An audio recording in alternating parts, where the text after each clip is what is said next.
Cassian and Andor just made the ultimate sacrifice. Luthen's network is gone, the rebellion's greatest architect is dead.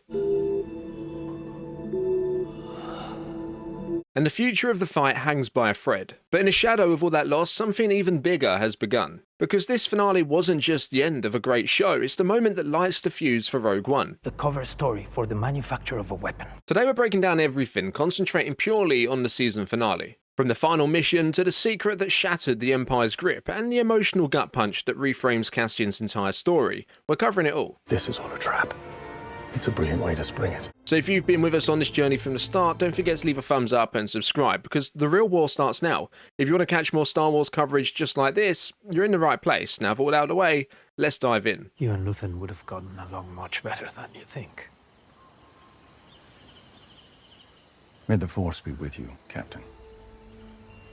Alright, so everything kicked off when Lonnie rang the big bell inside Luthen's gallery, which only meant one thing. Lonnie wanted an emergency meeting. For him to even pull that trigger, you already know something's gone terribly wrong. That's what leads to one of the most visually striking scenes in the entire show, a meeting in the middle of Coruscant in broad daylight. Now think about that for a second. Every conversation we've seen between Luthen and Lonnie until now has taken place underground, hidden in shadows, but this, a park bench right under the Empire's nose, is symbolic. The rebellion isn't just gathering in secret anymore, this is the beginning of something louder, bolder. In Rogue One, the fight moves into the open, and this moment is where that shift truly begins. But even with all the symbolism, the reality is brutal. Lonnie's fate was sealed the moment Luthen mentioned Yavin as a place to run. There's no version of this story where Luthen lets an ISB officer get that close to the core of the rebellion.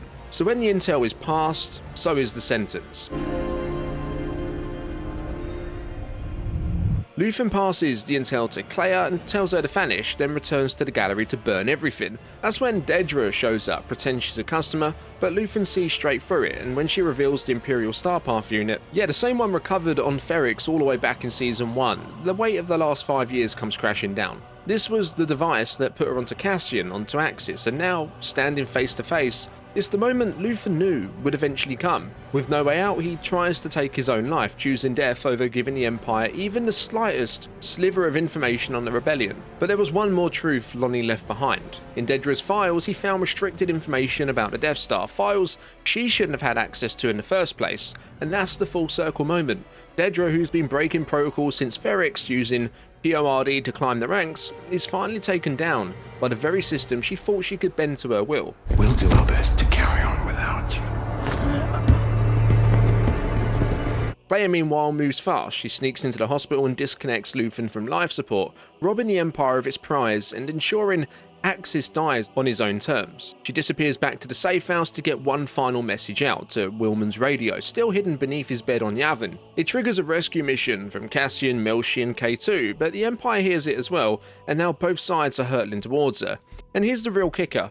Was this whole thing part of Luthen's plan all along, or the rebellion's first brush with true chaos? Now back at the safe house, everything hits a different kind of quiet. The kind that settles in when there's really nothing left to say. Players sitting there still in shock because Luthen's gone, the gallery's exposed, and the network they spent years building has completely collapsed. Almost everyone we followed across this series is either dead or already made it to Yavin, which at this point is basically operating on its own. What a bitter ending.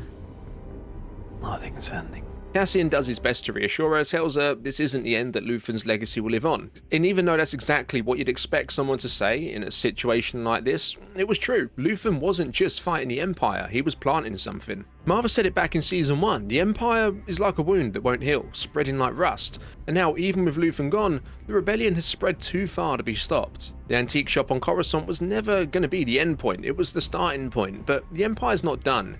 ISB agents, led by Supervisor here, close in on the safehouse. And just when it looks like Clea is about to be cornered for good, we get one of the most intense moments of the episode. K2 steps in. Let's be real, the way he and the other KX units terrified the people of Gorman during the massacre, that same fear now hits the Empire. Andor finally gets its hallway scene, and it's every bit as intense and satisfying as you'd hope. They escape, but not without leaving something behind. There's this really quiet, personal moment as Cassian's leaving. He pauses, turns around and takes one last look at the building. And that says everything, because yeah, this place was more than just a safe house, it was also a home for a while. It was where he spent quality time with Bix, where they had something approaching peace, cleaning it up, walking the parks.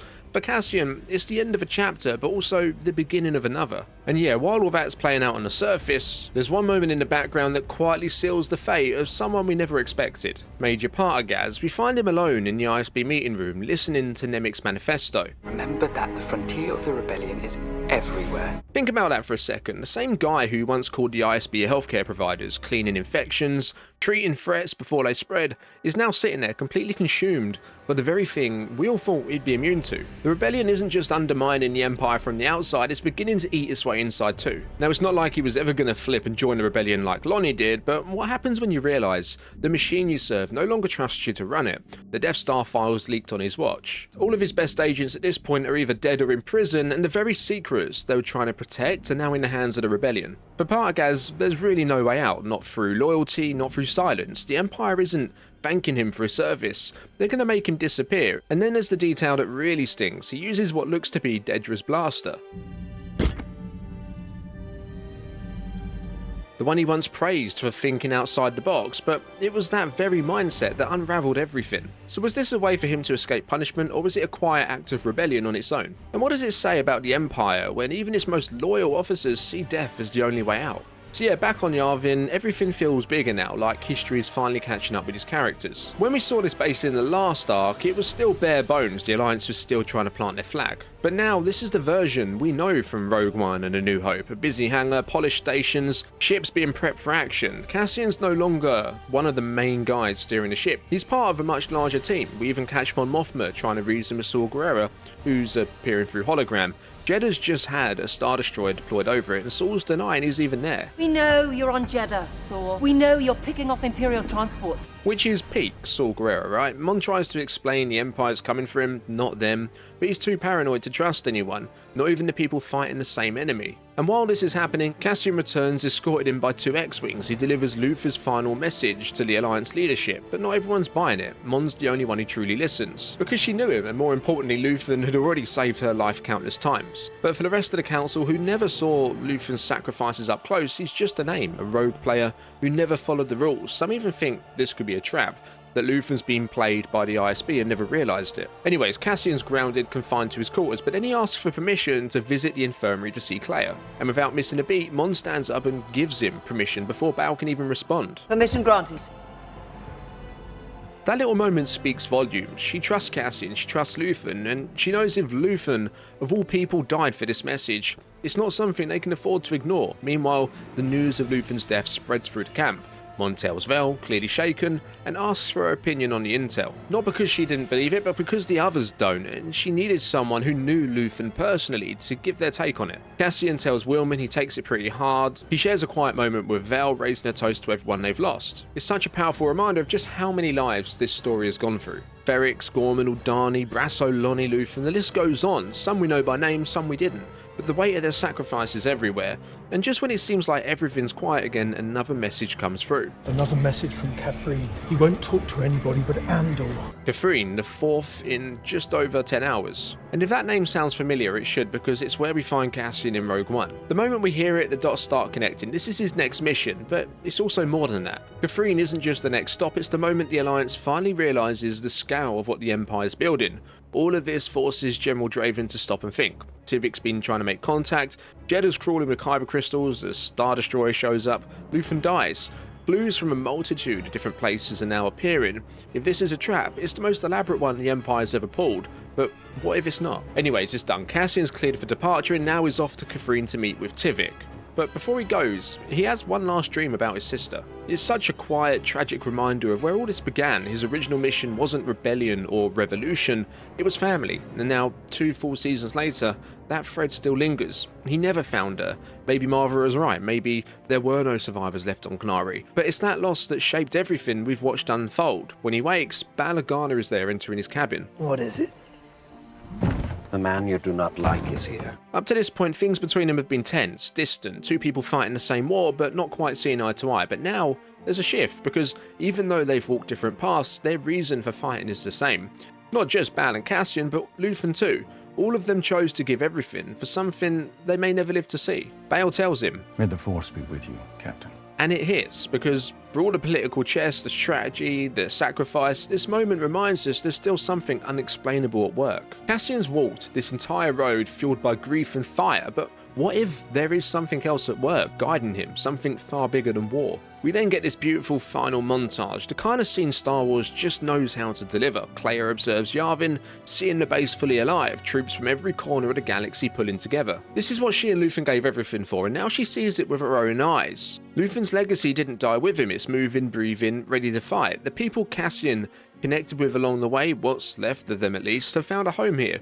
We catch a flash of Dedra locked away, Perrin sitting cozying up with Squadron's wife, likely after his arrest for helping Mon, and Krennic, he's watching over the Death Star. The message is out, the pieces are moving, and Catherine, it's not just a mission, it's the next chapter in a galactic war. But then there's this quiet little moment I absolutely love. Cassian passes the Force Healer en route to the ship. No words, just a glance between them. And I think she knows where he's going, what he's about to become. And he gives a subtle nod, like he's finally accepted it too, that he has a role to play in all this, that this was always the path. The ship lifts off, and then we cut to Bix, back on Mineral B2, and with Cassian's child. It recontextualizes everything, why she left, why she stayed gone, and why she never told him. I'm choosing for the both of us. I'm choosing the rebellion. Because she knew if he found out, he'd leave the fight, and selflessly, she realized the galaxy needed him more than she did. And this is where it really hits. Cassian will never meet his child, he'll never even know they existed, but a part of him lives on. A symbol, a story, a father who died a hero, never knowing just how much he left behind. So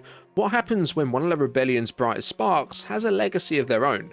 And when the child of a martyr grows up in a galaxy still shaped by that sacrifice, what future does that set in motion? So yeah, what a way to end what's officially become the highest rated Star Wars series of all time. I saw a stat the other day that episodes 8 to 12 aren't just the best reviewed run in Star Wars TV, they're the best reviewed stretch of episodes in all of TV, not just sci-fi, all of TV, which is wild. But also completely deserved. It's crazy to think that Andor started off as the quiet one, this small, grounded story flying under the radar with general audiences, but here we are. 2 seasons later, it hasn't just earned respect, it's reshaped how we think about the rebellion. The rebellion isn't here anymore. It's flown away. It gave depth to the movement, showed us the cost, and connected the dots between idealism and sacrifice in a way no other Star Wars project has done. And what makes it even more powerful is that it all feeds directly into Rogue One, and by extension, the original trilogy. This isn't just side content, it's foundational. You can already tell this show is gonna age beautifully, it has that weight to it. The pacing, the writing, the way it treats the audience with trust is timeless. I genuinely think we'll look back on this the same way we look at the original films, not as just another series, but as a vital piece of the galaxy. And even though it aired over just 4 weeks, the buzz is different now, the word of mouth is stronger, the interest is growing, so the real question is, will this become the Star Wars show that new fans discover 5, 10 years from now and go, why haven't I seen this until now? Because honestly, that's the legacy it deserves. So I guess all that's left to ask is, what do you think happens to Cassian's child, and should Star Wars ever explore that story? As always, drop your thoughts, theories and wilder speculations down in the comments below. If you enjoyed this video, be sure to check out our breakdown of the entire third arc. Don't forget to leave a thumbs up and make sure to subscribe so you don't miss any of our upcoming ones. Thanks for watching, I'll see you in the next one, and may the Force be with you.